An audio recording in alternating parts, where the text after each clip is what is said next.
दक्ष news, सामान्यांच्या हक्कासाठी नेहमी दक्ष।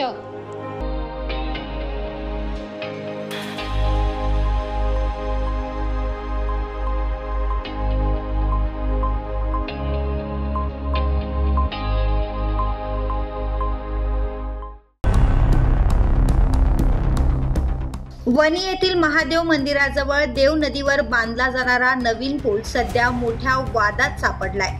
सुमारे 250 वर्षे जुना असलेला ऐतिहासिक दगडी पूल, ज्यामुळे नवीन पुलाच्या बांधकामाला कोणताही अडथळा नव्हता, तो संबंधित ठेकेदाराने तोडला आणि त्यातून गौण खजिन्याची नासधूस करून त्याचा अवैध वापर केल्याचं ग्रामस्थांचा आरोप आहे। त्यामुळे संतप्त झालेल्या ग्रामस्थांनी नवीन पुलाचे काम बंद केले आणि संबंधित ठेकेदारावर कारवाई करण्याची मागणी तहसीलदार, ग्रामपंचायत आणि मंडळ अधिकाऱ्यांकडे केली होती। 5 महिने उलटूनही प्रशासनाने कोणती कारवाई न केल्याने ग्रामसभेत एक ठराव पारित करण्यात आला की जुन्या पुलाचे पुनर्निर्माण न झाल्यास नवीन पुलाचे काम सुरू होऊ नये।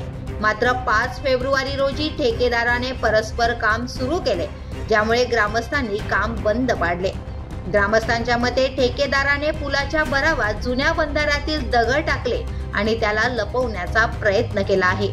या संदर्भात तलाठी, मंडळ अधिकारी, ग्रामपंचायत अधिकारी आणि सार्वजनिक बांधकाम अधिकारी यांना माहिती दिली असतानाही ठेकेदारावर कोणतीही कारवाई न झाल्याने ग्रामस्थांत नाराजी पसरली आहे। वणी शहराच्या ऐतिहासिक वारशाच्या अवशेषांचा नाश होत असल्याची भावना यावेळी व्यक्त केली जाते।